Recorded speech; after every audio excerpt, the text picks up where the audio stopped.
Season 6 of Unapologetically Woman. We're celebrating phenomenal women all across Kentucky who make no apologies for their perspectives or the impacts that they are making in the community. Today we're celebrating Marcie Timmerman. Marcie is an advocate and educator and vice chair of the Kentucky Mental Health Coalition. Unapologetically Woman, Marcie Timmerman, that's you. Congratulations. Thank you. Thanks for having me. Oh, so excited to be here with you. So tell me, how did you get into the mental health field? A lot of different ways. One of them was my cousin who had severe mental illness when I was growing up, and as I got older it looked like I was going to end up having to be his caregiver at some point, so thought I'd better get to know some things and started looking. You know, the internet was kind of new back then, I'm that old, and so it was good to find information from great places like NAMI, the National Alliance on Mental Illness, and so I actually ended up not needing to be his caregiver, which was great, but learned a lot anyway, and ended up in a psychology office in the front desk shortly after graduating from college, and that job ended up leading to another job in psychology and other back office kind of things, and just kind of landed there and stayed. So yeah. This is kind of your thing. This is my thing. This is my area. Yep. What is the one thing that you would like to be that you would like to see change in the realm of mental health? I really still hope that the stigma around mental illnesses and mental health issues, especially around addiction and other things like that, really starts to go away. It's come a long way, but it's still there. People are still afraid to talk about it, still afraid to think about it, still think it's not for me. That's a word that I don't want to be affiliated with. And so I think the more we get comfortable with realizing the brain is part of our body and mental health is health, I think as we get to that message out there more, that's what I want to have happen. Really. So tell me about your family. So I am a wife and a mother. I've got a 12-year-old boy, so woo! Fun times. Look, woo! Yes, that's a ride I'm going to be riding soon. Yeah, we're just getting there. And I'm the oldest daughter of 3 from Appalachian, Ohio, so small area, rural area background. And yeah. What kind of family values did your parents instill in you? An openness about medical stuff is kind of funny because that's really what I do forward in my life. I feel like I got that from my mom. She worked at the ER when I was growing up, so we talked about medical stuff all the time. And really just being true to yourself, being able to speak up for yourself. I was never told to not be seen and heard. I was always told it was okay to have my own thoughts and my own voice, so very, very lucky to have that. Good. That you know, yeah. Allowing children to have their own thoughts, their own opinions, that matters. Yeah, it's not an easy thing to raise kids to have their own mind, but it's actually a good thing. So yeah. It is a good thing. And so tell me about Thrive Kentucky. So Thrive is a group of organizations that kind of bound together to make sure that they're checking in on each other, also checking in on the state of Kentucky. So Kentucky Voices for Health and Kentucky Policy are kind of the 2 head organizations, but so many others involved, including the ACLU, food and housing folks, and mental health folks are at the table, regular healthcare folks like KVH. And really the goal is to educate Kentuckians and to keep an eye out for regular Kentuckians' interests. So letting them know when things change. So when food stamp stuff changes, it's SNAP, but I know a lot of people still call it food stamp, right? Or when housing changes happen, what does that look like? How does that impact our Kentuckians? So they bring a monthly webinar with those updates. It's been a really great coalition to make a lot of change behind the scenes, positive change to laws that are being written and procedures that are being rolled out in Kentucky, improving things along the way. And so what are you most proud of that you've been able to affect? Probably leading Mental Health America of Kentucky for 7.5 years, really keeping it from closing. When I was hired, it was kind of a closing, or are we hiring somebody? And luckily, I was the one that they hired, and I was able to kind of bring some life back into that organization. It's been really, really fun to see it grow. And you know what? Sometimes it is when you have somebody new with fresh eyes and different ideas coming in. Yeah. They're able to do some things that somebody else may not have been able to do. Yeah, I mean, when I was hired, my hiring interview, they were like, "We're so old," because they were over. 4 of the members were over 80.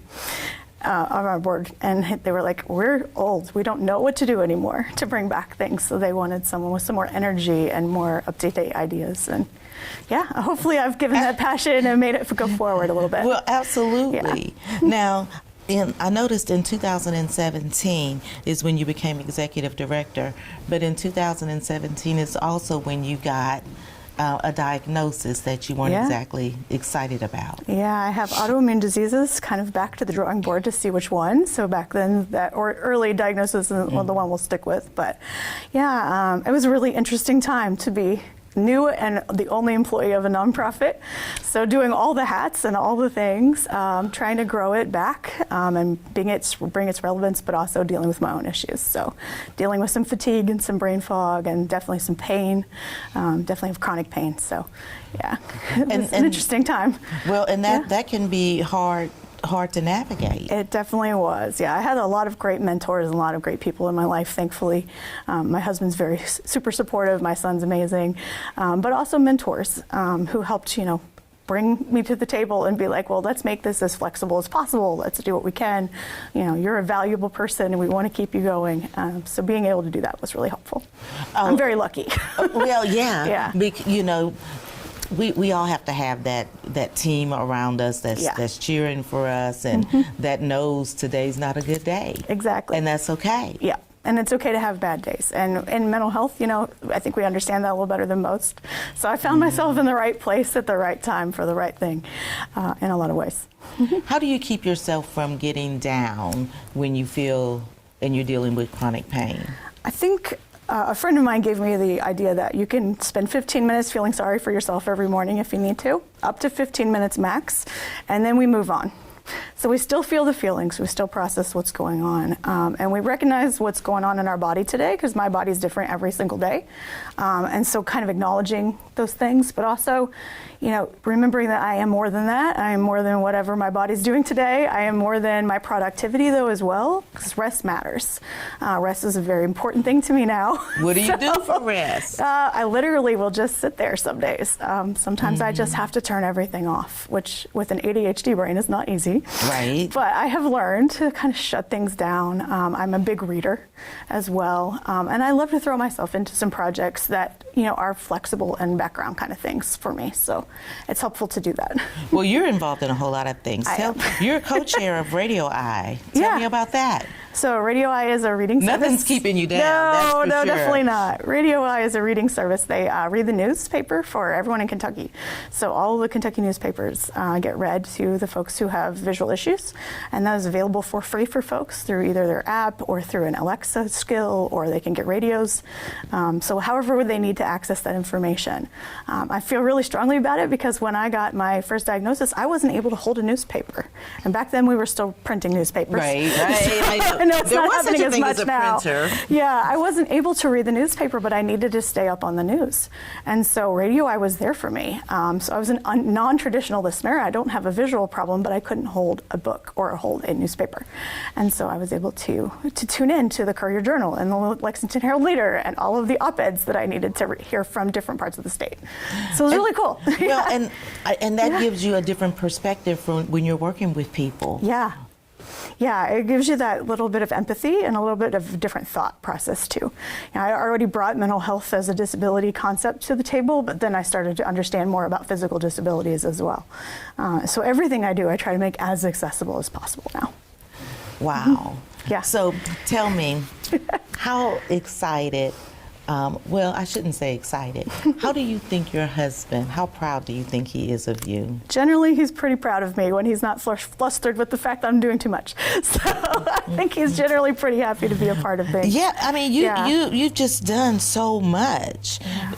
The 988 committees. Oh yes, part of those from the very beginning. So and so for people that don't know what that is. Yeah, so folks that don't know 988, it is the crisis line. It used to be a long 1-800 number. Y'all might have seen it in the suicide prevention line. Now that number is 988. It's so much easier to remember. You can call it, text it. If you use ASL, there's a video option. There's chat on a browser, so you don't have any kind of history on your phone. There's all kinds of ways to use it, and it's really there for anyone who needs mental health help. But you don't have to be the person who is in crisis, and there's no penalty if someone's not in crisis but needs help. So it's a great first line of defense in a lot of ways as well. And suicide prevention is something that's near and dear to you. That's something that you advocate for relentlessly. Yes, I'm a major suicide prevention person. I teach many, many different courses, including Question, Persuade, Refer, Mental Health First Aid. I do now Connect Postvention, which gets organizations ready to handle if someone does die suddenly, so whether that's by suicide, car accident, etc. So you don't make things worse for people or make those decisions in that nasty moment, right? That grief moment. Yeah, because sometimes you don't really know what to do. You're just doing what you think is the right thing to do. That could be the exact wrong thing to do. Yeah, and I just got an email earlier where I'm a Code Red instructor now, so that makes me excited. That is a plan for everyone's worst day. We make plans for what happens if your house is on fire, what happens if, there's a tornado coming, those kinds of things. Why don't we make one for our mental health day that is the worst day? Why don't we have a plan for, what distracts me? What keeps me positive? Who can I talk to when I'm low? Those kinds of things. It's a really cool program. That's pretty awesome. Yeah, it was developed here by Dr. Cyril at UK, so it's fairly new, kind of just rolling out. So that's exciting. You know what? That's going to give me something to think about because I've never thought about that. Yeah, none of us do, and it's just a simple 4-page, a page split into 4 things to think about, and it's really worth it. And to have it ready and it's for anyone's worst day. We all are going to have a bad day. It happens to everybody. So what do you do when it does, and who can you call on? It's pretty cool to think about. So I'm going to kick it to you for words of encouragement, advice, anything like that for young girls and young women that may be watching. I want young girls and women to remember that you matter, that your voice matters a lot, whether or not you have been told that before. If nobody else has told you that, I will.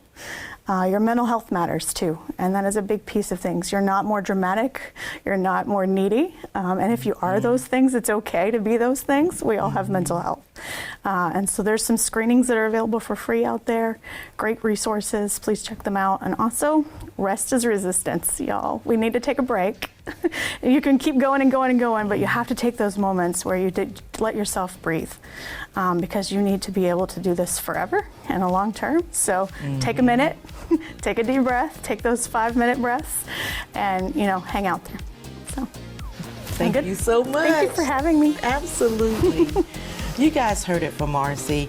Take a break. Don't be afraid to take a break and pay attention to your mental health and wellness and all of those things, because in life it all goes together. And continue to watch as we celebrate other phenomenal women just like Marcie, who is working to make great change in Kentucky. I'll see you soon on Unapologetically Woman.